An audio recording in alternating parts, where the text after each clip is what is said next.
All right, so thank you all for coming. I'm Lucie Lalumière. I'm the Executive Director of Interactive Ontario. So we're all here today in this room and live on live streaming. Thank you, Vincent, for launching the Discoverability Report. So why did we do this? This journey started about a year ago when the industry told us, oh, hey, we all know that discoverability is a challenge. We need to be able to share more tips and insights among each other. And that was the genesis of this project. And the project has been led by Laura, who's going to moderate the panel. And 27 companies and stakeholders contributed their insights to this piece of research. So the result is a very tangible report that's going to help the industry, and it's also a starting point. I was talking to some of you. There's more to be done, but it's a solid foundation for the future. So this wouldn't have been possible if Ontario Creates hadn't decided to support this piece of research, and also our other partners, the CMPA, RBC, and Ubisoft. So a big thank you to our sponsors for the study. Also, we wouldn't be here today if not for our presenting partner, Ontario Creates, and our partners, the Bell Fund, Global Affairs, Canada, as well as RBC, and CMF. Richard, are you in the room? Okay, so CMF was also a presenting partner. So in the end, though, as I said, this is the result of a collective effort, so we need to thank you all. Many of you are here in the room, live on internet, and will be on the panel. So without further ado, I'm going to ask Reina to address the group and intro Laura. Thank you, Reina. Thanks very much, Lucie. I'm Reina Wells. I'm Director of Business Affairs and Research at Ontario Creates, and I think many of you know us. For those who don't, Ontario Creates is an agency of the Government of Ontario, and our mandate is economic development of the creative media industries, which, as well as IDM, include film and TV, books, I have to count, film and TV, books, magazines, and music, as well as IDM. Our situation gives us a bird's eye view across all the industries.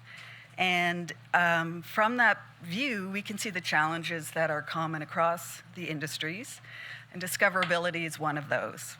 For that reason, we were very pleased to be a funding partner for this report, which, as Lucie said, provides concrete tactics and shares best practices coming directly from the industry that we hope will support your success. The project could not have succeeded without collaboration. Thank you to my fellow funding partners for their contribution, CMPA, Ubisoft, and RBC. And thank you also to Lucie and Interactive Ontario for leading the project. Lucie, it's always a pleasure to work with you guys. And to Laura Mingale for carrying out the work. Thank you especially to everyone who agreed to be interviewed for the study. There were too many of you to acknowledge you all by name now. Please have a look at the appendix. At the end of the report, there's a full list. I know a number of you are here today. You were very generous with your time and generous in sharing your ideas and the tactics that have worked for you. I've seen that kind of openness and generosity in this industry before, but I am always impressed by it. Now it's my pleasure to introduce Laura Mingale, moderator of today's discussion. Laura founded her company, Archetype and Effects, to provide organizations in the storytelling industries with strategic marketing and business development support. She's provided that support for more than a decade, developing and executing award-winning marketing campaigns. She's co-branded promotions and new consumer offerings. She's driven results for companies in the film, TV, immersive, and interactive media industries. She's been a presenter at many international industry events, including Augmented World Expo, Series Mania, and South by Southwest. She's also a contributing author and media commentator, and is a board member for several organizations, including, and this is my favorite, you might get this, maybe have heard this before. She's a board member of the board of the Toronto Ring of the International Brotherhood of Magicians. So please join me in welcoming Laura. Thank you.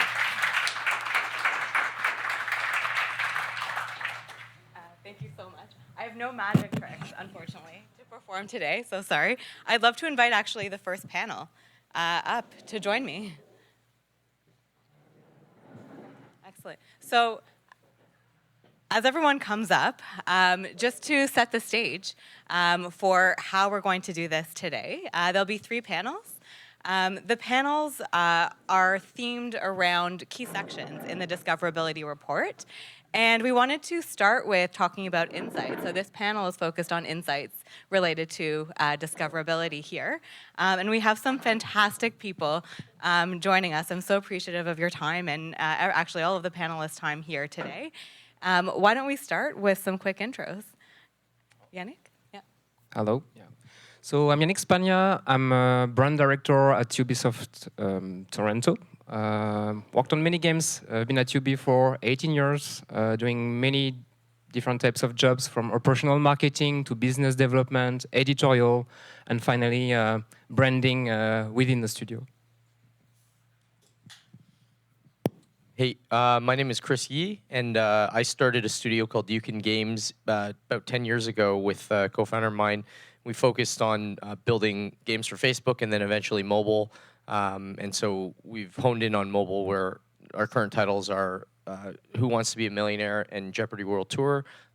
They're big titles that we're pretty proud of at the studio, and we're about 90 people in Toronto, building a lot of other original IP as well. And I'm Alex Rushdie, CEO and Creative Director at 13 AM Games. We're a studio that was founded by a bunch of college grads just over 5 years ago.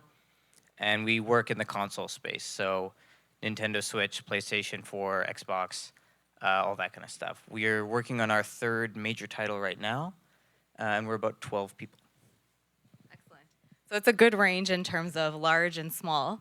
Now let's talk about insights. So I want to focus first on insights that help discoverability, but insights that you capture at the very beginning stages of the product lifestyle.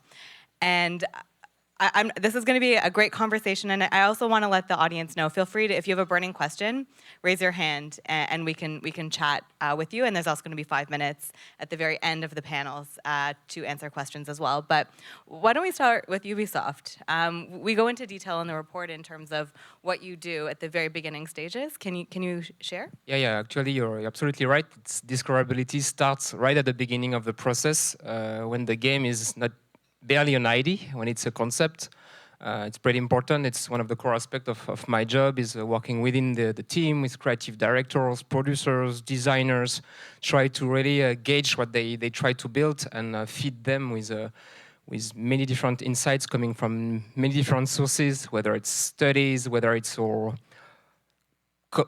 welcoming players in our office for them to get exposed to those ideas.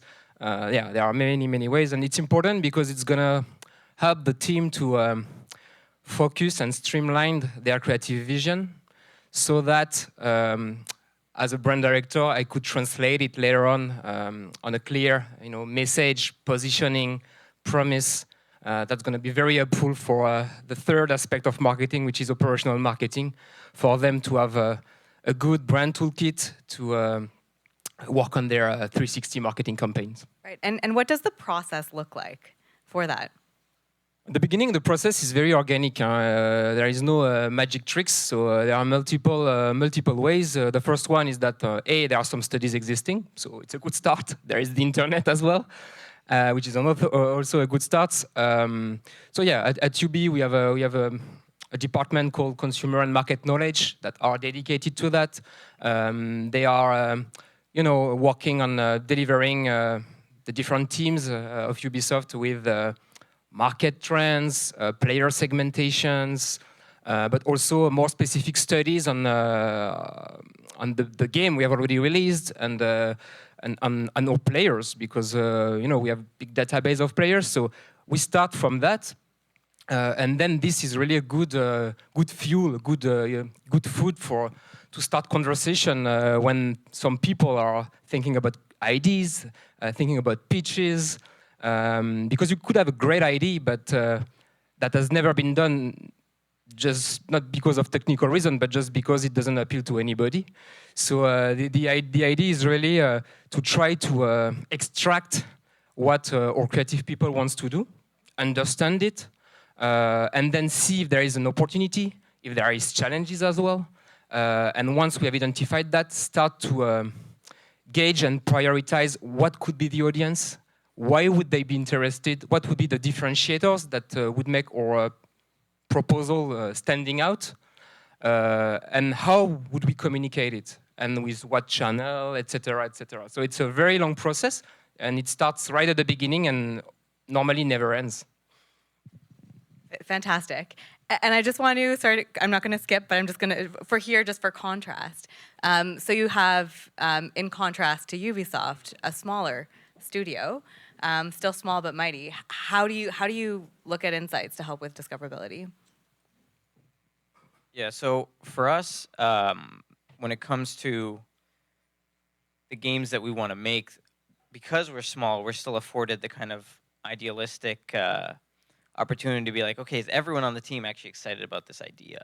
Is this something that we genuinely want to make first? Because when you're an indie team, your passion is going to be what drives a lot of why people want to play it. You know, people don't really buy the product; they buy why are you doing it? Why, what does this mean?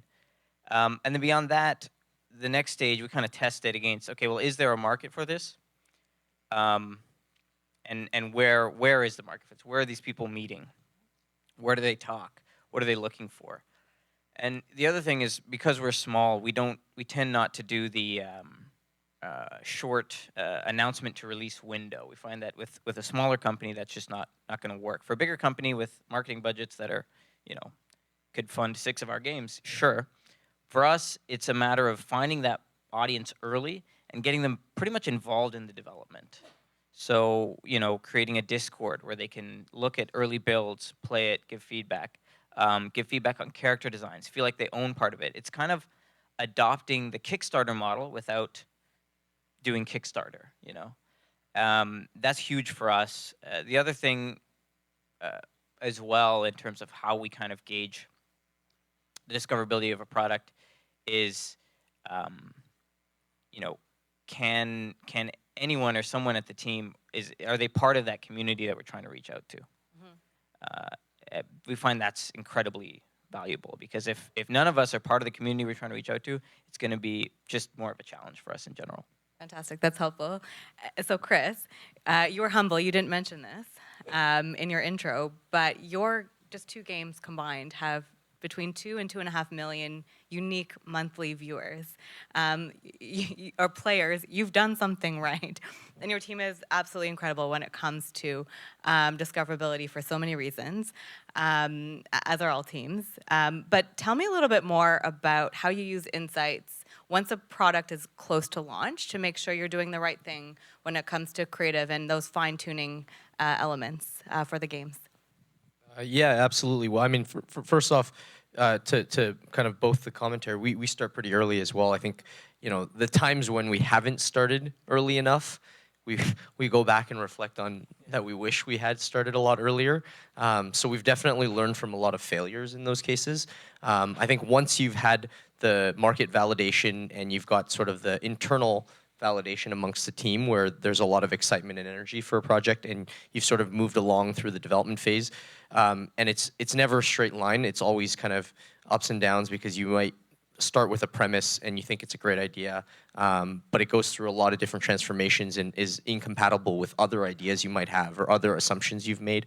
Along the way, we really try to scope out time for user feedback. So we'll maintain beta groups either amongst which we'll pull from our existing titles, or we'll go on a QA kind of test outsource kind of website and pull together a group and try to understand some very specific assumptions that we've had, whether or not they've actually played through, and build our user cases that way. We do try to engage people on Discords and Reddits and things like that, as well as email groups. It's definitely an effort to constantly keep up with that, because the balance is timing. The market in where we compete in mobile is moving like bonkers, right? You know, there's a new great game coming out every day, every week. There are a couple of those types of titles, so it's moving really, really fast. But you just have to remind yourself that there's significant there's a significant payoff to just really taking the time to understand your users and engaging with them, and making them feel like they're part of the process, making them feel like they're important and understood. Right. So a question for all three of you. What you mentioned, like beta groups and going online to check to see how people are reacting to characters, to game concepts. What's the right amount of people to test concepts with? Well, it depends what you are looking for.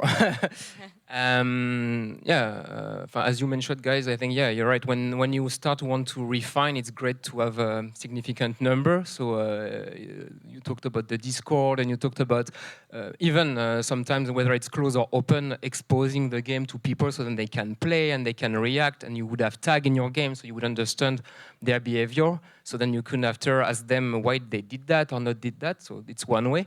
But at the very beginning, for example, if I'm talking about Starling Battle for Atlas, which is a game I worked on, we did, let's say, roughly after a year of development, we needed to do an exploratory to understand if the thing we were putting in the game would resonate.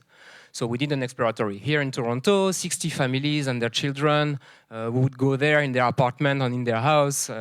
I would not say who I am. I would just be the guy taking notes. We would have a moderator, and we would expose them to characters, starships, gameplay features, videos, and we would get pretty honest and free conversation about what they think, whether it's about aesthetics, whether it's about, oh, that character, I can see him doing this or that, about the features. It would really help us to as you said, gauge if we were close to what we were thinking or not at all. Because sometimes you think that your main key feature is that, but kids, they don't care, and then you have some realization moment at that point. So exploratory 60 was 60, but we are also sometimes doing much more smaller groups, but on with more time. Like 12 or 16, really depends. If you want qualitative feedback, smaller groups. If you want just kind of, I would not say a rating or something like that, but you want a yes or no, the better. From our experience, kind of resonate a lot with that. It really depends what you're trying to test. I think in a more mature stage of a game, if you're trying to test something that relates to retention features or engagement features, that's, you can do that relatively easily. We do a lot of A/B testing in our games, so we tend to test all of our features, and the basis of that is mostly just to learn. We want to know why certain features engage well, and we want to know also what doesn't engage really well to drive our thinking and to kind of build that collective library of knowledge that we've got. And so, retention features, you don't need as many users. I think if it's monetization related, if you think about the dynamics of a mobile game, much fewer users monetize. Maybe it's 3 or 4% of your users. So you need a broader group. You need to let the test run longer. And we always test for statistical significance when we run these tests. It's a very technical exercise when you're running live ops on a game and it's already out there. Earlier, it's definitely kind of, it's much more of an organic feel. And I think what you're trying to drive is you're really trying to inspire your team and equip them with as much feedback as possible, but it's also very easy to get drowned in the feedback. early in the game cycle, the game vision is very fragile, and it could, you could easily go off on the wrong foot. So I think it's very important to define the criteria of what you're looking for, and the more you've had the opportunity to think it through, the more you're able to get out of the process. Right. And you mentioned user retention, or that's one of your big KPIs. What are some other KPIs that your team monitors on a regular basis? Yeah, I mean, we look at all sorts of different metrics. So retention of users on there's kind of like broad-based, high-level metrics that describe the quality of the title that the entire industry references. But if you start to dive deeper, we track things that relate to the economy, whether or not your people are sinking as much currency as you require them to, and if there are sources of currency that are there's too much of or too little of, how those dynamics work. So that's kind of economy balancing type stuff. We look at engagement around specific features. So what's the pool of players that can engage or get to the point where they've unlocked these features? So it's kind of like funnel analysis, but feature specific, and through the whole process, we look at engagement around certain flows that we would want to drive. So social engagements, how often are people engaging with other people, and is that happening to a degree that we've designed it to? And we're pretty detailed internally, at least, about writing introspectives for all of the features that we do. So after we launch an A/B test, we'll write a report to see what we've learned.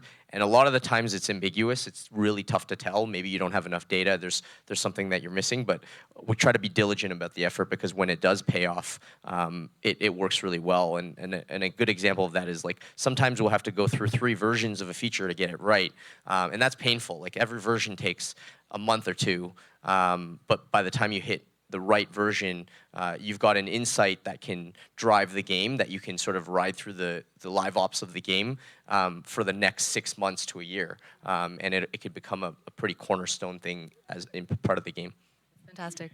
And then Alex, for you and for your team, what are you tracking? What's important to you when you're tracking the impact of your discoverability once the product's launched? Once a product's launched, because our products are not necessarily live ops products. They're kind of, pay once and you're good to go. So, I mean, sales in general are always good, but also specific things like we'll track the hashtags on social media platforms, and like how much conversation is there actually about this game. And we do that pre and post launch. How many views on YouTube comments, like all those kind of, that's all key data pre and post launch. Even like how much fan art is there of what we're making. It lets us know how we're resonating. And these are all stuff that like anyone can access. Another interesting thing is, of course, analytics. We haven't yet installed like proper analytics software into our games. What we do is we actually build, because we're release on consoles and PC, we actually build our achievements to give us analytics. So, it's simple stuff is like an achievement for how many people beat level 1, 2, 3, 4 in final can easily tell you, well, how many people are actually getting to the end of your game. If it's only 4% and you sold 25,000 copies on that platform, then that's something to keep in mind for an update or a new content that you bring into the game. Yeah, and then like in terms of when we're actually testing to try to find data pre-launch, for us, we find that there isn't really a number that, like, it's not about the quantity of people that we reach as much as it is about the quality. Like, we can, for example, we're making a game that's like a hardcore action game featuring giant monsters like Godzilla. So we didn't have the ability to just like do a market research study here in Toronto. So what we did is we went to a convention of Godzilla fans. That was like 4,000 people. And we went there and we showed the game, we showed a trailer, we sold merchandise. We just threw everything at the wall and saw what sticked. And what did they latch onto? And gave everyone a survey with a bunch of questions. But on the flip side of that, which is good. Like, if you're indie and you're trying to save money and you can find a market that has a convention, just go to it and just talk to everyone there. If you don't have that, then you can also find like one key influencer. So for us, it's finding those people on YouTube that are only playing like hardcore action games And you just invite one of them to the office, get them to play for a day and give their feedback, and you're going to get just as valuable insight, you know. That's great, and a lot cheaper. A lot cheaper, yeah. We'll chat about that Godzilla convention after. That sounds fantastic. So we only have a few minutes left before questions. But if we're to wrap up and say, like, what are your must-haves when it comes to insights? Like, what do you absolutely need to know before launching a game and need to track in order to be successful, not just for product sales, but for discoverability and also ensuring that you're constantly growing your base of users. So discoverability, for example, in finding new markets. I think for us, it's how big is your potential user base? Like, how big is this market? And then also, how underserved are they? Because there are massive red ocean markets out there where there's a huge pool of people, but if they're already being served by a lot of other services, games, etc., then it's probably not worth it. But if you can find a decently sized market that is very underserved and is clamoring for something, then it's perfect. Very nice. Chris, what about for you? Yeah, no, I think that's really understanding your user and your market is super important. It's, you know, it can oftentimes be misleading. So, you know, finding the right signals that lead to those insights takes, I think, a lot of experience and time, and just being able to read kind of things that you've seen in the past and how they've played out, and keeping close communication with those users, kind of really fostering those communities is super important. However you decide to do that, whether it's through surveys, through email lists, through groups that you regularly engage with in Facebook groups or stuff like that, I think keeping that that line of communication open is super important, because they also play other games. They don't just play your game, so you get a good deal of insight from that. Excellent. The closer. No pressure. Super nice answers already. I would say, me, really, it's really being able to define who are we doing the games for, really, the audience, because it's so easy to say, oh, it's for everybody, it's from 7 to 77, that type of things. But well, we are working within timing and budget constraints, and we need to understand who are we doing the game for, what they are going to be appealed to, how they are going to speak about it, and when you need to engage money on an audience, you better know it, and this audience is evolving fast as well. So it's not about saying we are only going to talk to those guys, but it's more about being able to set up priorities and start somewhere and see if it can expand through time, so that you can make the right investment at the right time through the right funnels. Excellent. It's not just about who, it's why. Where are they? Exactly, yeah. Excellent. Thank you guys so much. I'm going to open it up for questions. Sorry, we can applaud. I saw people starting.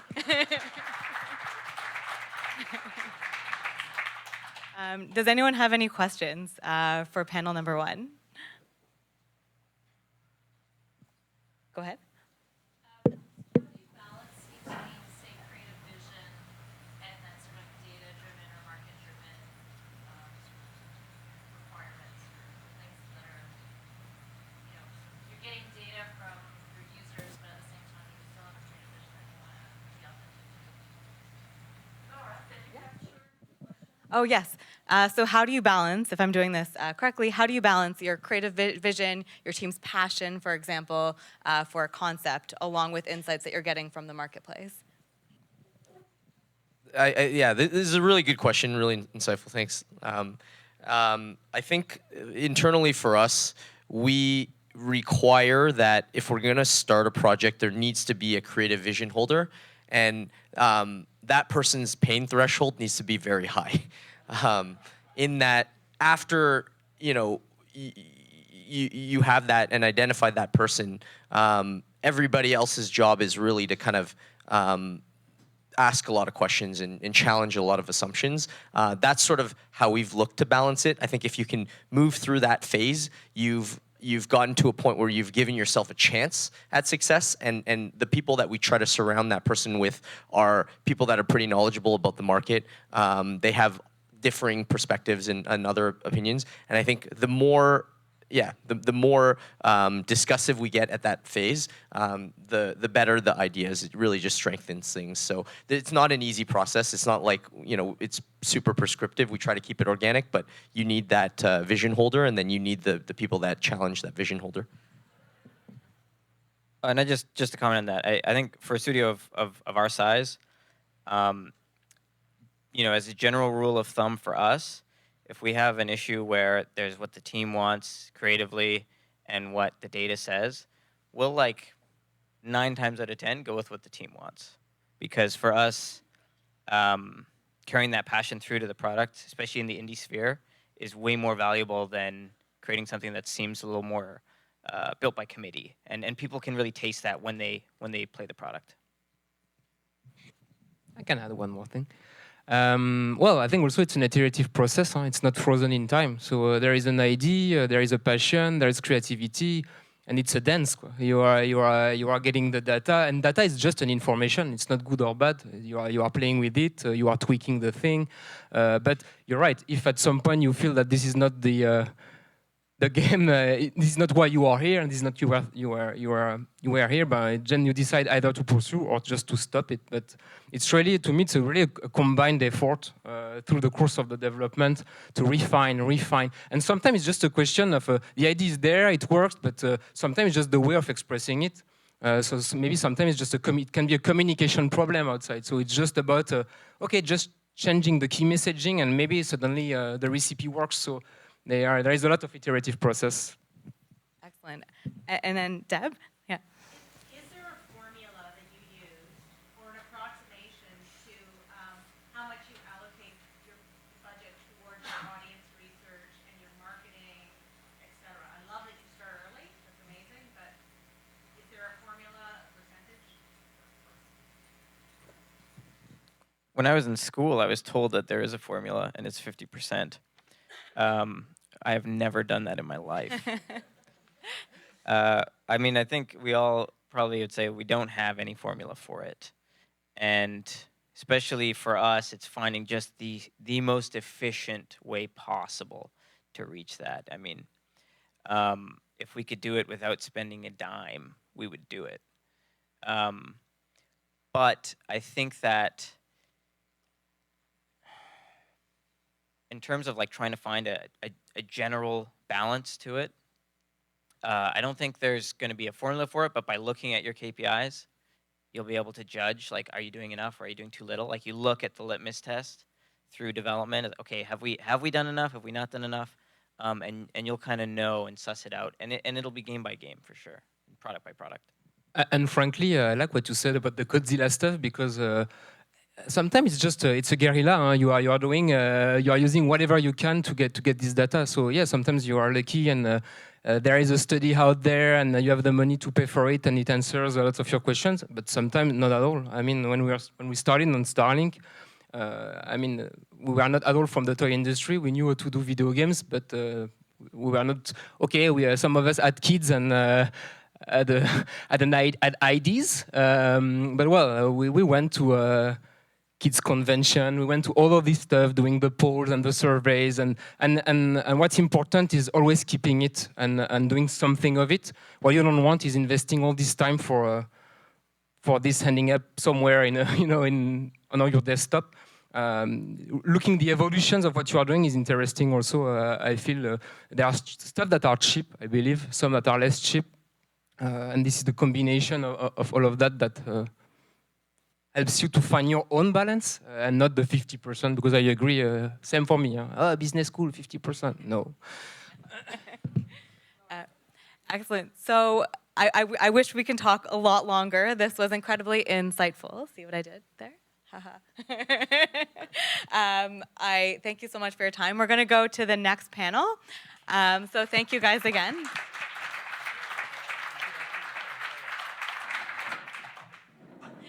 So Alex and Evan, come on down. So again, just going back to the report, this is, pick your seat. Sounds good. Grab a mic. So in the report, again, this is about discoverability. as you'll see, we get to marketing and communications tactics at the very end. That's panel number 3. There's so much that goes into discoverability, from insights all the way through to developing the right relationships to help with discoverability. So that's the topic of this next panel. So why don't we start with introductions? If you want to introduce yourself. Sure. My name's Evan Jones. I'm owner of Stitch Media. We are a 15-person team here in Toronto. We're right now working on a pretty big VR title, I hope, with Oculus, and we are getting ready to launch a console game on Nintendo Switch. So those are some partnerships I'll be talking about, and we have basically built Stitch Media on the idea of stitching together different teams and building partnerships. Excellent. And I'm Alex Jansen with Pop Sandbox. We're, I guess, 10 years of business, but we've done graphic novels, film, video games, interactive experiences. So I guess the stuff we'll probably talk most about is, well, our first game was a game called Pipe Trouble that was mobile only. Our next game was Loud on Planet X, which was cross-platform. It was like an indie music game where you're defending your stage from aliens with music, with bands like Metric, Mets, Tegan and Sarah, Fucked Up, quite a cross-section.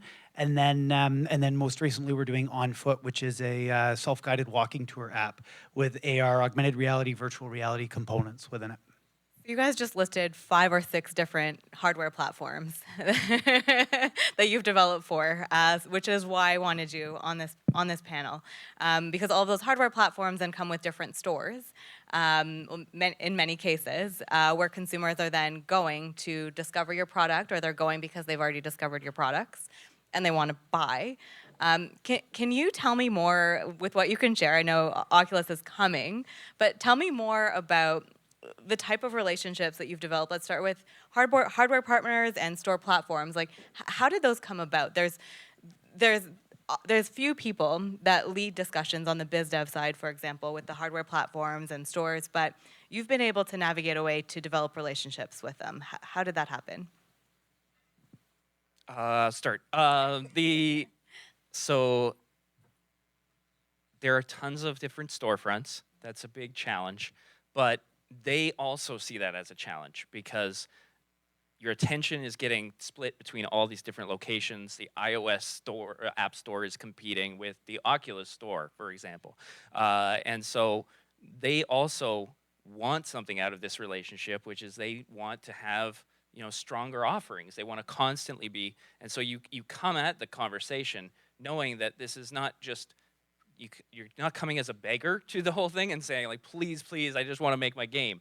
You're also trying to make a case to say, this is going to help you. This is going to step you up as well. And so, you have to go into that with a mindset that even though they're, at the top of a very big, cash mountain, and I am not, you still have to come into it thinking that you are bringing something to the table that they might want. And so that started the whole thing. As a question of how did we get to that point, it took a ton of time, and it took a lot of brand building, not just in an individual game title, but in having a studio that didn't disappear after a one game, and then also building long-term relationships that were built on enough trust that they could broker an introduction. And so it was about getting, one relationship that then said, oh, you've got to meet this person because, we trust each other. And then from that, you piggyback up to the next one. And it just took a lot of time. And being in the right place at the right time is great, but it was all the homework that got to that. Right. In essence, you have a discoverability campaign to get to the right people to then give you support for your actual games. Yeah, discoverability has a last mile that I'm sure we'll talk about, but it also has all the other miles to get there. And so like getting someone to say yes in that moment is different than laying down the groundwork for it. Right. And once they say yes, there's yes in, for example, investment in a game, but how do you get them to say yes to supporting discoverability? Alex, I'll ask you, like in terms of on their store platforms. Yeah, well, in our case, so the first game we did was iOS only. The second game ended up, as mentioned, like started as a mobile game. It was only going to be 4 bands, mobile only. And then as we picked up traction and we got bigger bands, we had and more bands, more audience interest. Then we ended up deciding to expand to PS4, Steam, iOS, and Android. In hindsight, I'd actually say we overexpanded, and the market showed it. We did very well on iOS. We did quite well on PS4. Steam was a bit of a bomb for us. I think that for a small team, we probably spread ourselves a little too thin. But how those opportunities came about, so most of what we'd done had been documentary based, so we didn't really have necessarily the credibility. So what really helped for us is listening to the feedback where we're hitting walls, even just when we're piecing together the financing. So we had a certain amount of credibility and critical acclaim within one arena, but so when we're looking at moving into the music genre, we reached out and Jess Mack came on board as which was a very strategic play for us, because able to bring in as an exec producer and as a consultant, but then had done sound shapes with Beck and Deadmau5 and Jim Guthrie, which all of a sudden gave us a lot more credibility, also gave us the experience we need, and it led us to bringing on a developer who'd worked on sound shapes, who had that background with that genre. But that also translated to getting us our meeting with Sony. So, and then I think a lot of it was really important to be out in the market, and I think that's where, for us, formerly the Export Fund, but the Global Market Development Fund was key, because that got us to places like Indiecade East and PAX East, where we were able to actually meet with these people. And that was so much easier, especially being Toronto-based. So like when we were down in South by Southwest, we were able to meet the Steam rep, which would have been near impossible otherwise. We ended up doing a big Kickstarter campaign, and that hinged on being in New York and being able to meet the person in charge of video game campaigns for Kickstarter. So a lot of it was like getting down there, getting in front of everyone. Excellent. And then once you're down there, how do you negotiate to get support? So consumer-facing support. Your answer, it's not easy. Consumer-facing support. Yep. Do you mean marketing? Yes. Okay. Yep. And so that's the problem that I have right now. And the problem that I have right now is that there are a lot of other people doing amazing creative things, and you have to be, chosen. Like they've even when you're having a partnership. I don't mean to just speak only about the one that's going on right now. It's top of mind, but even though there are other, like they've invested in us, and so you think automatically that means like, well, now we're the belle of the ball, we're going to show up. No, there's a lot of other investments that are happening, and so we are also now in a race to like be the most impressive at that point. So even once you have the relationships, it's not guaranteed that, because the relationship goes both ways, and if you haven't done your side of it, then they're not going to sort of rise to that occasion. So it's not always guaranteed in the relationships, I guess to say. It's something that requires you to constantly be working on the relationship. You have to keep updating people, because they're not just going to see the final product and go, wow, this is great, let's backfill 6 months of marketing strategy to get to where we want to be. You actually have to be like in that pipeline, so that when they're thinking like Q4 2020, they're already got your product in their mind, and you're staying in their conversation. And then when it comes to constant communication, they obviously get a lot. Are there any things that you would suggest people avoid when it comes to those updates? Or just developing those relationships? Well, yeah, I would just say that for us, it was really important that we maintained the communication at each stage, because with your rep, things will also change. So in our case, we built a relationship with our rep at Apple, which was really important. But then as we got closer with Loud, we started to make sure that we're lining up with their priorities. So in this case, at that point, they were moving from iTunes to Apple Music. That was something that they really wanted to be doing. That their push is going to be going for it. So if you're able to integrate that, so that for us, we did a switch to make like streaming playlists within the game that helped for it. The other stuff that helped for us was having constant communication around timing for launch. So we were making sure with Sony that we're hitting in a good spot where it gives us the best, because no one will ever tell you whether you're going to get featured. Certainly on the Apple side, but there's things that you can do to put yourself, give a better position for it. And that was the same thing even with us with Kickstarter, as we timed it with talks with Luke at the time about when best to do it. And then we also, even in it when we announced, we strategically held back announcing any of the bands so that we were able to do an exclusive where Rolling Stone announced all the bands for the music scene, Polygon announced it for the gaming scene, and then from there it gave us the best chance to try to get our biggest push, given the fact that we didn't have a big budget. Those are awesome examples of collaborations and partnerships. I just To have those exclusivities, yeah. I don't mean to interrupt you, but I Go have. ahead. I mean, you were asking the question. I was thinking, do I ever not tell things to the partners? I mean, there's always day-to-day things, but there are some partnerships where you do talk about how you're not hitting your timelines, right? And you can see that far enough out that it's really bad to hide that if you can see it coming. And so hopefully the partnerships are strategic enough and they are sound enough that they also are willing to move on that. I mean, we've had other relationships where it's really just like it's got to be on this date, and it doesn't matter what it is, and then you're in a different situation altogether where you're cutting big chunks out of it or something because the relationship isn't an ongoing discussion. So, I mean, I have had relationships where you're like, I wish I could tell them this, but I know they're gonna freak out or they're not gonna react in the right way. But hopefully, all the relationships you can do that. Right. That's a great point. And there's other types of relationships. So like there's artists, for example, that are part of the exactly what you just mentioned. Can you tell me more about how they promoted the game? You elaborated a little bit, and it's in the report as well. But Yeah, the audience here. Well, absolutely, and I feel like I'm plugging Ontario Creates a lot today. But the way we worked with lining up the bands was actually it was a Music Makes It, I think it was the event, but it was about interactive digital media companies and film companies meeting up with labels, and that for us was a huge part because then what we did is we had a whole series of meetings with label reps, found out who they're most excited in pushing, and then that really helped, and also timing wise who they're going to be getting behind.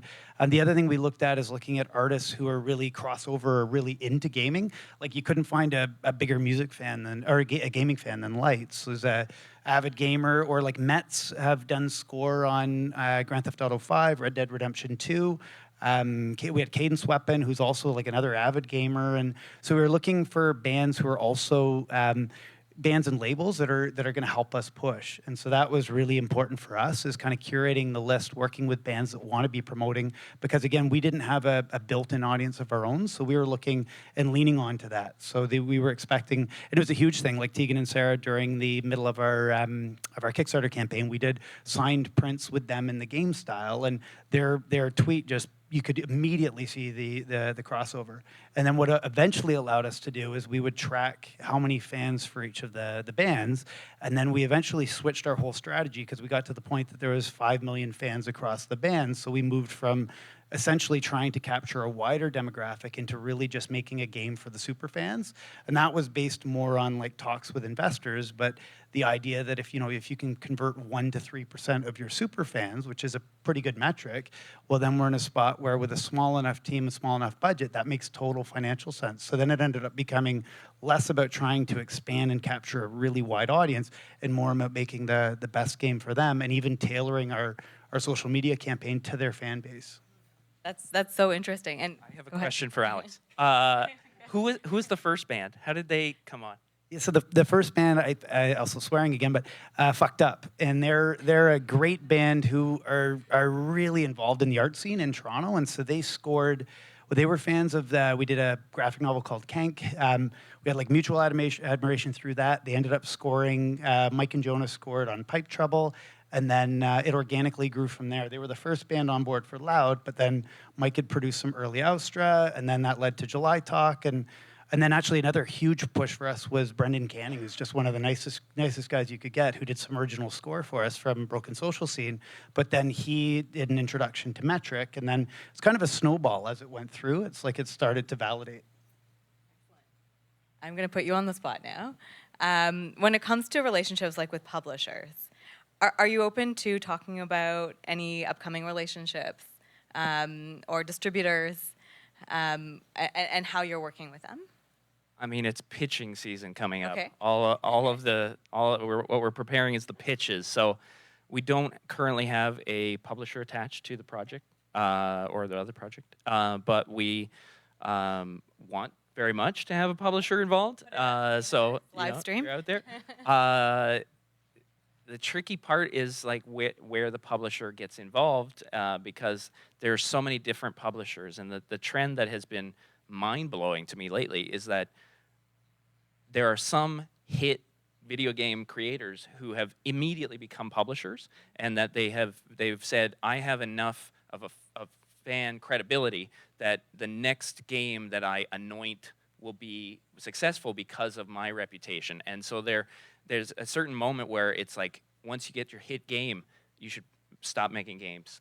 You should just start looking for other games to endorse in a strange sort of relationship there. And so the publishers that we are talking with know that they have a trusted brand, and the question is just trying to earn that trust and say that this is something. And what we've found is that because there is so much trust involved, if you don't have any prior relationship, what you have to have is the game ready to go. Like you're basically almost ready to ship at the point at which a publisher is like, you're right, this is a great game, because showing them a pitch deck, they've already got 100 other meetings where they're seeing fully realized games, and you're asking them to take such a huge level of risk. Now, I would love if the market demand were shifting and there was more, there was an ability for publishers to say, I'm willing to take on a little more risk to get in front of my competitor, right? To say, I'll take it at the beta stage instead of the final stage, but it's just not there right now. What there is because we are pretty fresh to the independent video game scene, even though we've been around for 12 years doing other things, we find that the time that we can reach out to publishers is when we are, a month away from launch, but we're ready to just go on the timeline that they brought to us because they have other things in their pipeline and we might have to delay for 6 months. We are now open to that, but we haven't got that relationship yet. Okay, But and that's the way it would look. you're obviously not just pitching any publisher. You're pitching ones that you want to go after based on fit and based on their audience. Like, what are you looking for, especially when it relates to discoverability? I have messed up before and done the sort of like scattershot approach to be like, if you have the word publisher in your bio, like I am pitching to you. And that really, you can tell it's not going to work even as you're saying it, because the first thing they want you to know is like, what is that brand that they're trying to create with their fan base? Are they a strategy game brand? And so it's research there, but it's like you're checking out what they do. The tricky thing is actually finding that, because some publishers, they'll have 4 different games, and you look at them and you say, what connects the dots between these 4 titles? Because they do not look the same at all to me. It's not like there's a consistency, and you have to ask them internally, like, what is it that you're looking for? That's not usually a conversation you get before you get that first meeting. So it's a mix. Sometimes you're going in kind of cold, and sometimes I always feel more confident when I'm like, I've chosen you as a publisher because you're my number one. And why are you my number one? That's the ideal. It's just very rare. Makes sense. And Alex, what about you? Yeah, well, I guess I think almost backwards of it. So I started in film, so it'd be about 20 years ago, and at that point, first project that I produced, it never found its audience. We sold a distribution deal, we thought we'd made it, and it just disappeared. So I flipped and I worked on the distribution side. So I worked with Mongrel Media and I led the home entertainment side for a period of time. And so now I look at it backwards, more through the lens of like, what's a realistic expectation from a distributor, or from, in the case of gaming, it's like a publisher. You also know that Mongrel is an incredible company, but the number of films that they have at any given time, there's only so much attention that any distributor or publisher is going to be able to give your one project. So what we try to do is strategic, and also make sure that we carve out and we have realistic expectations about what we can do, but then we also supplement it as much as we can. So what we did in the case of like having a background in a lot of the marketing and publicity, I recognize I can act out those things, but what I lack is the relationships. So we'd be more likely to engage people to do key relationship buildings. And that's how we were able to get, we ended up bringing on both a music publicist and then a gaming publicist. And the gaming publicist is what set us up with Polygon. The music publicist is what set us up with Rolling Stone. So we were able to kind of strategically work both angles. And then it would really be more than anything a handful of key intros that then we could deliver on. And so I think we try to take the pressure off and also just not conflict with it by just kind of teaming up, I guess. Would you both have companies that have very strong relationships with publishers, with store platforms, with artists? Sorry, no, publisher, hardware. Get there. You know what I mean? Soon. Tell me, do you think, it's hard to prove this, but do you think that you've had to spend less on marketing and PR because of these relationships? So marketing isn't something that I wish we had a lot of external marketing, but we don't. And in fact, we are often in a situation where we are not just marketing ourselves, but we're also helping other people do their marketing. So we are not ones to sit back and say, oh, well, you do the marketing piece of it, because some of our best marketing is the most embedded marketing, and it's really, really difficult to outsource marketing if you're going to succeed at marketing, because the creative is coming from the project, the insights. You just heard a whole panel about the insights that you're gaining. Those are directly influencing the production, but also the marketing strategy. And so there might be a financial injection that's coming in, or even consulting that comes in, or somebody says, let me come and ask you questions and direct where you're going so that it's all on the right side. But I think I feel pretty strongly that the best marketing comes from the team that's building it. And when it comes to spending, do you spend, like you're getting additional exposure from like your hardware platforms and the store platforms that you're connected with? Are you spending as much as you would without those relationships? Well, on our side, I mean, we don't have like an exclusive deal. We Sony was fantastic about supporting things like our Kickstarter campaign with download codes for all the giveaways, and we were able to get, I think, 4 features with Apple on Loud. So there's that type of support, but you can't bank on really any of it. So we're really kind of doing our own as much as we are. It's a nice added plus what you can get, and I think a lot of the time the additional support you get isn't something planned. It's almost in response to what you put in motion. So like we ended up getting Kickstarter featured us immediately, but that was because we'd already lined up the publicity. So it's kind of like a lot of the time we have to create the momentum, and then based on creating the momentum, and you can get the traction, then you'll get more platform support. But on our case, we haven't been able to ever bank on it. So we really build our own marketing. Excellent. And this is, oh, sorry, I got the. I'm going to open it up for questions. Does anyone have any questions for this panel? No? Okay. You answered everyone's questions. Yeah.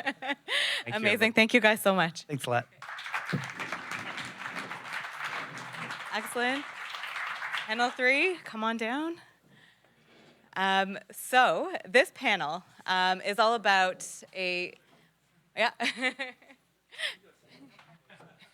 You're back. We have some familiar faces back on this panel, and a not so familiar face, although probably familiar to many in this room, because Deb's company works on a lot of different experiences. Why don't you introduce yourself? Thank you. Great being here. Good to see a nice crowd. So my company is Innovate by Day. We're a strategic marketing and digital content studio. And my background was as a film and television director many years ago and producer. So I really understood the narrative. And about 10 years ago, we formed the company. And because, I guess, of the relationships that we had in the industry of film and television, we got looped in there. And really what we have excelled at is creating experiences and generating audiences for different content. And we've had the good occasion to work with Alex and other people in the room here on really trying to find those extensions to how to really build that. And I loved what's being said here today about it's all about relationships and understanding your audience. Definitely. So my first question is for you. So you work on a range, actually, technically, all studios work on a range of products, different platforms, like we've heard today. But for your clients, I think it's really important, and you noted this in the report as well, that it's not just about knowing what tactics have worked well in the past. It's different every single time. For every single platform, sometimes even for the same game, like a month later, 2 months later, what's worked for you? Well, I think it's really having a very, very close relationship with the developer, like the creator, the company. It's understanding the objectives of who the audience is, making sure and asking the questions that they understand who the audience is. And then as it iterates, and God willing, we get in early, right, at that iterative phase and at the testing phase, because if the game is not working, there's a fundamental problem. But if we know that that's working and we understand what the relationship is with the publisher and the platform, then we can really help guide and support that and build out and figure out how to get there, right? Did I answer your question? Yes, that's great. Okay. Very fantastic overview. But I will say it is really all about the audience and how we're going to get to them. Definitely. Right, guys? And well, actually, Chris, I have a question for you, just in terms of spending. I found it very interesting in doing this discoverability report in terms of the range of budget sizes. But what I found to be relatively consistent was a lot of people had budget to support launch, or maybe like a few weeks leading up to launch. But we talked when we did the interview, we talked about what UCAN does in terms of ongoing spending, ongoing testing. Can you elaborate a little bit on that? Yeah, sure. So yeah, no. I mean, I completely agree with the sort of having to do it really early and making sure there's enough budget early. As we scale out our spend, it's really just a financial exercise for us to, we're strategic about the amounts, but we leave aside a portion that's usually like 5% or something like a low budget. And I don't think there's any major rules of thumb around these things, but that allow for discoverability of new audiences and new pockets of opportunity. But the large majority of our spend is concentrated around things that are working. So it's to attempt to scale the game, and then it becomes a financial exercise of, if you're talking about a significant portion, significant amounts. What the IRR is, what the kind of the return is, and that's how you have to be diligent about it. Create a system around that. About pivoting as well, right? I think Alex, you were talking about that a little bit earlier. You've got a plan. You start executing on the plan, and then you start seeing that the audience is actually over here, not over here. So you have to pivot the plan and then build on that, right, and continue that. Yeah, no, absolutely. Just to contextualize a little bit, all of our spend is performance based. So, we've created a system where if we invest, $1,000, we have a good understanding that how we're going to recover that $1,000 and how it's going to generate greater returns. I think that level of discipline is required if you're spending at really high scale. And these days, all of the channels are very data oriented and starting to move over a lot more to kind of performance based. There's definitely still that brand side of things, but you really need to be a significant scale to afford, I think, brand spend. And then I think at an indie level, I've seen a lot of studios or other people be very, very clever about how to get a lot with a little, just by finding inorganic channels or channels in which people aren't necessarily engaging with, that don't cost a lot of money, but you can create a lot of media hype or interest and engage certain specific communities to expand the interest. And is it fair to say that it may not take a lot of cash on the table to buy an ad, but it takes a lot of resource and creative thinking 100%. and time and legwork to actually do that outreach, right? 100%. I think that's a great point. You have a large marketing team, a large team that works on discoverability. what percent would you say you spend on like human resources tied to discoverability versus spending on ads? Well, I mean, our marketing team actually isn't that big. We've got like kind of 4 dedicated growth marketers, where they spend budgets in the millions of dollars. And so, but what really supports them is the systems that we've kind of created around how they go about looking for, what's a strong opportunity and what's a weak opportunity, and how they identify those things. To support that, we've got creative people, artists that are just specifically working on marketing creative. And the world, because it's moved performance based, it's also a lot faster. So the days of sort of like, what you might picture Mad Men to be in, like the whole ad industry, I think that's quite slowly before, but fast right now, shifting towards a very different environment where you're getting feedback right away and you can kind of tell. Relative to the rest of the studio, I mean, I think marketing makes up 10 out of the 90 people that we have, so that's the rough proportion. Right. That's helpful. I don't think it's actually enough. I actually think it should be a little bit more than that. Well, I mean, you can, especially for like an Ontario studio, is quite large at that number. And some studios, including ones that I interviewed for the report, have about 5 people total. So it's tough. It's tough for them to help people discover their games and the right people to discover their games. I'm throwing this question to you, how do you decide in general, so regardless of how much you're spending, how do you decide where those dollars go when it comes to discoverability? So, although I work in a creative field, I find that I'm employing the scientific method more and more often in this situation. When you're talking about a fresh project, you're talking about a fresh audience, you're talking about everything is unknown. And yes, you might be able to say, sure, this worked on the last campaign, but all the dependent variables have changed in it. And so now you are fresh again. So you have to you have hunches, but you have to test those assumptions from the beginning. And so I often start very wide and quickly start to expand, like once things are verified, I start to bring it down. And so if I were thinking about ad buying, for instance, I just worked on a project that trying to get a new audience for a new television series. We didn't know anything about who this television audience would be. So the first question is like, does it skew male, female? And you start with no assumptions. You start with, let's spend equally a small amount and see what that experiment comes back. And then we can start to see insights and we can start to narrow it down. And once you're at the point that Chris is at, you're starting to do way more refining at that level. But I have to start with fresh eyes every time. I agree that you can't. We have certain assumptions and certain learnings that we have, but you're right. You can't. Every campaign has to be unique to itself. But I would disagree with you. We don't start as wide. We actually try and get as narrow and as focused as possible when we're launching, and grow out from there.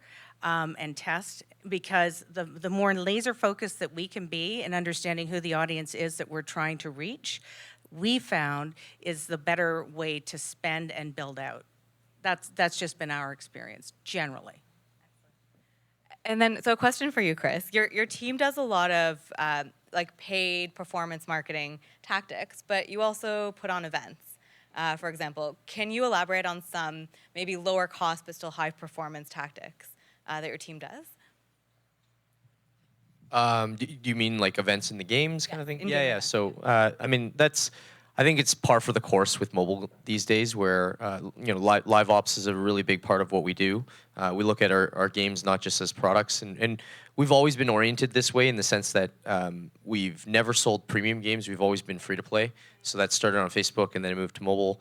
And we never called it live ops before, but it was always that. We're constantly on a stream of releasing new content, making it exciting for players, and now it's got a name. It's live operations, and I think it's just like anything else. You have a community of people that you want to engage. You have to constantly be thinking about what's going to keep them engaged. You're thinking about the cycle of the week as well. And people have other things going on in their lives, so you want to be cognizant of that. But every other day or so, we run an event in the game. Allows them to participate in a fresh new leaderboard or contest or event that relates to the core functions. You want to think about what actions you want to be reinforcing, and that's what we try to drive activity around.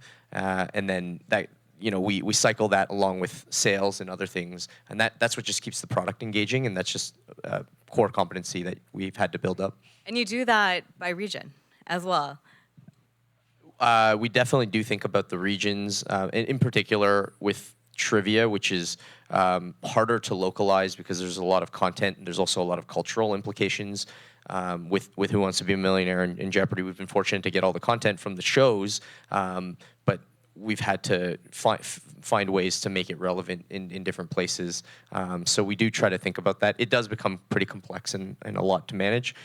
So the hard part at the end of the day becomes prioritizing. Chris, can I ask a question? Would you call those live ops? Would you consider that marketing, or is that a whole other thing? Live ops is product. It's product. Yeah, it's product. Okay. So you've worked across a lot of different types of interactive experiences. This is a general question, but what's worked well? What hasn't worked well? Both. Okay, so what's worked really well is when, for example, let's take The Bachelor and The Bachelorette. We did a fantasy draft with that. So what we did is we leaned really well into what we had seen worked in other markets, what had worked well with the franchise, and then built out from there. And it was very successful. And it did allow for us to have very targeted weekly engagements and reasons for people to come back. And it was a really nice complement to a television series in this case.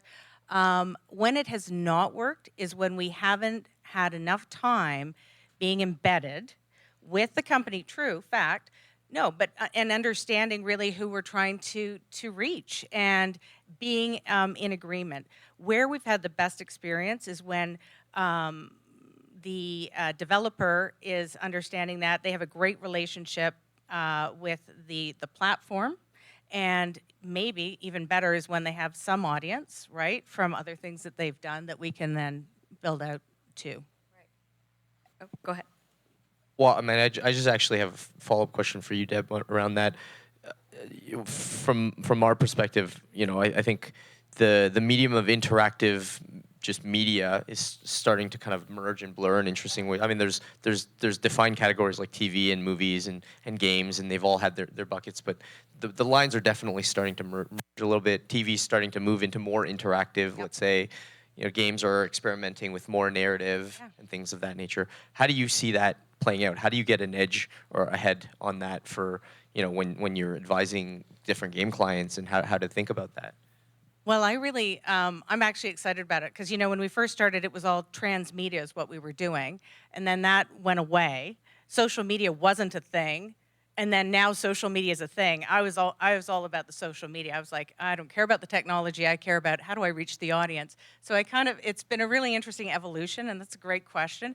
I think what we look at is really understanding who's this audience, what else can we do to keep them growing and engaged, and does it make sense? There was a time when people thought that making web series attached to a television show would be a good idea, and we've all moved on from that. We did try it.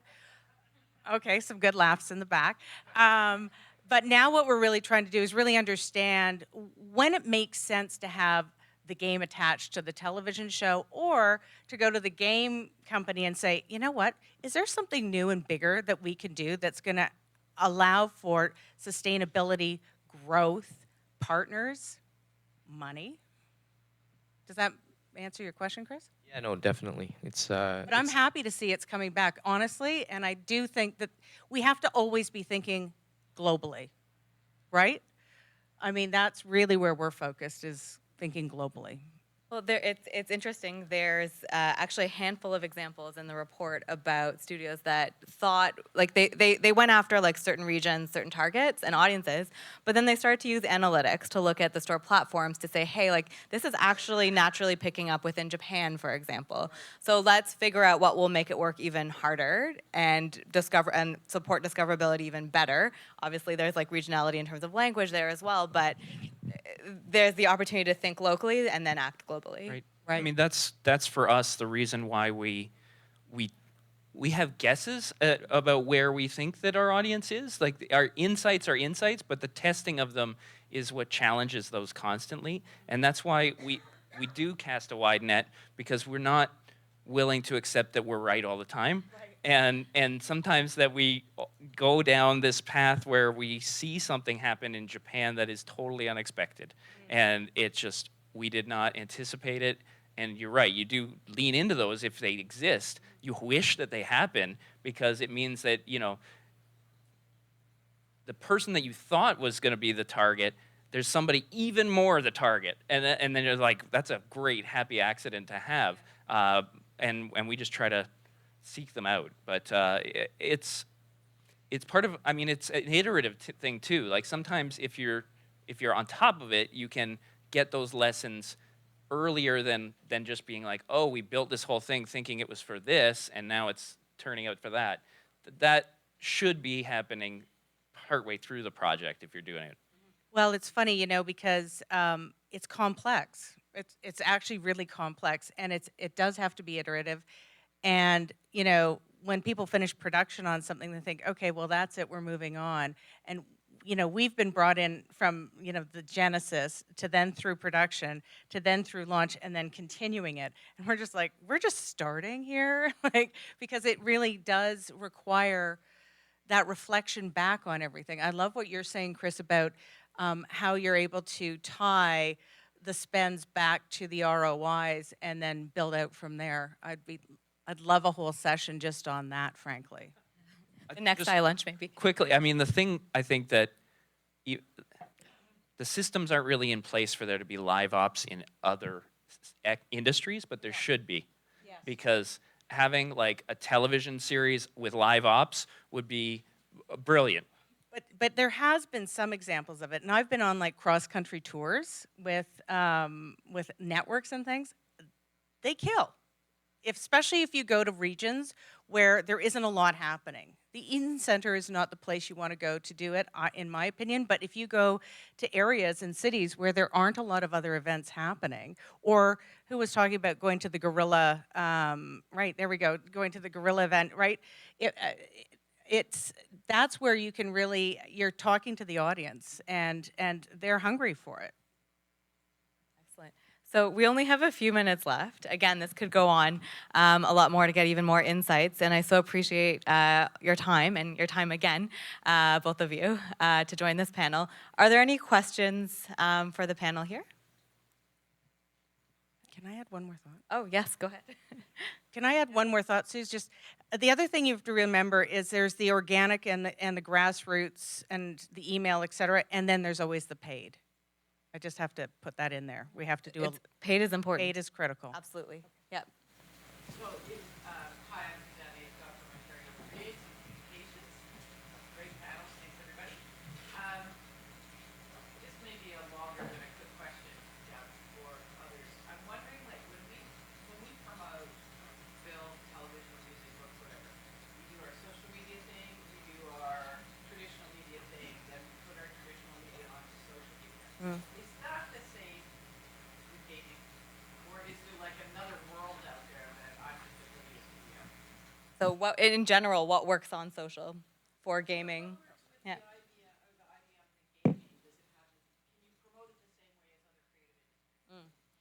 And even to take it a step further, is it just like, does it vary by game or by genre?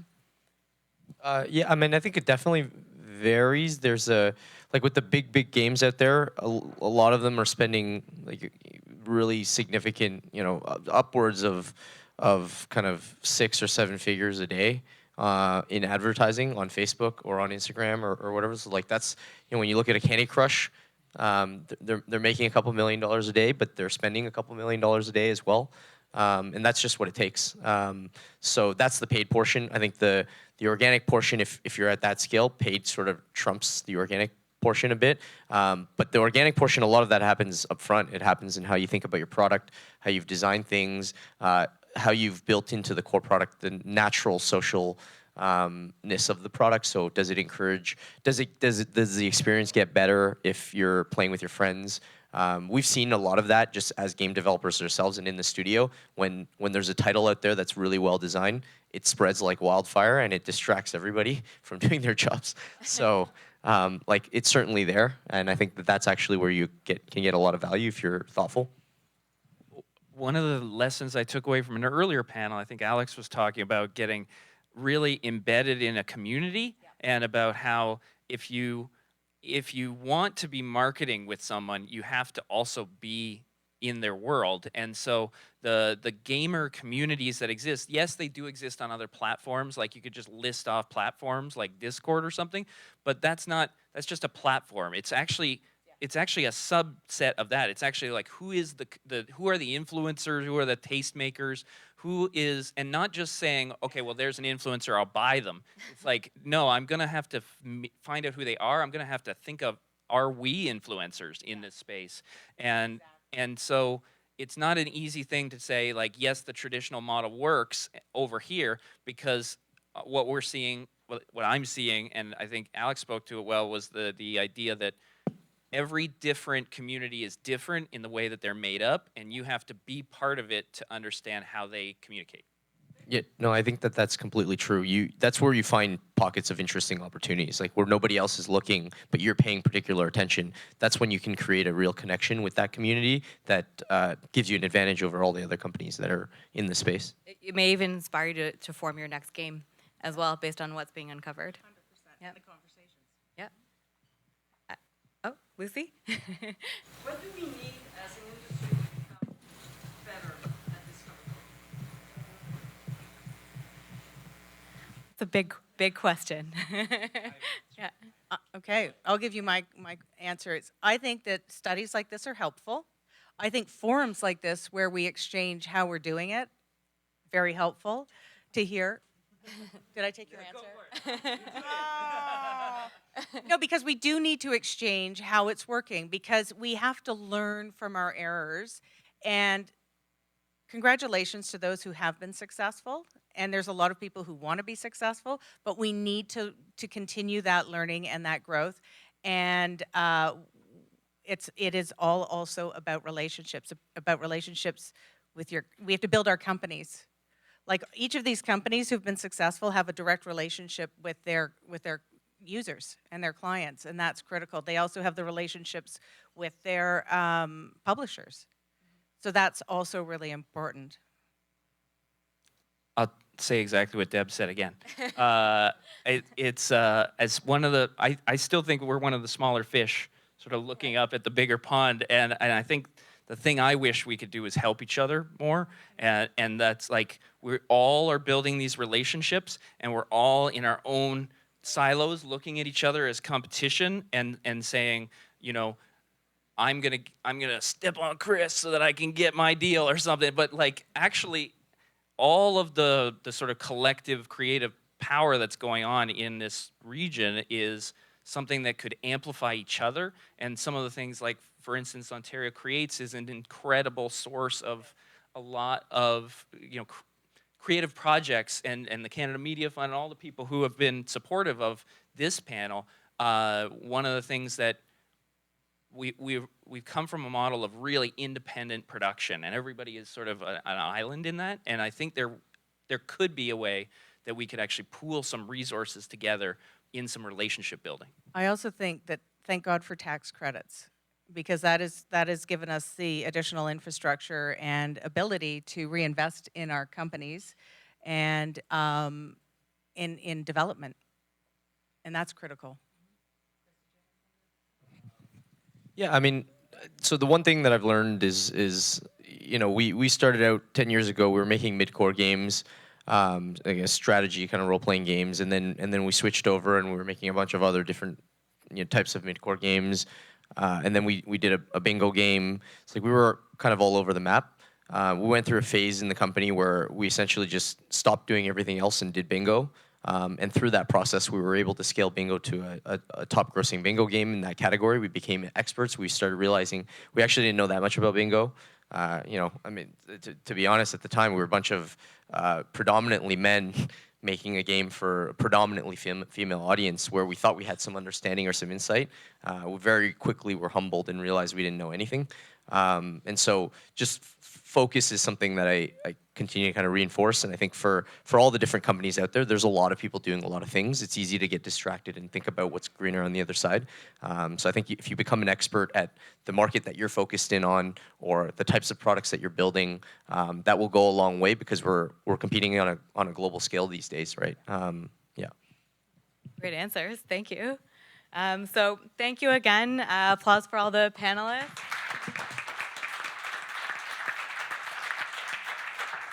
So thank you, Laura. Thank you, the panelists. And as we said, this is a collective effort. It's the beginning. So thank you to the 27 companies and stakeholders that have contributed to this. A big thank you to our partners, Ontario Creates, the Canada Media Fund, the Bell Fund, Global Affairs Canada, RBC, Ubisoft, and the CMPA. So thank you. And I will say, please go to our website. The study is now live. Share it. If you have ideas about how we can work together to propel us further in discoverability, tell us. Subscribe to our newsletter. There are awesome events coming, a pitch training boot camp, a matchmaking event where we're going to connect publishers, distributors, platforms, investors to the companies here. So stay in touch. Thank you.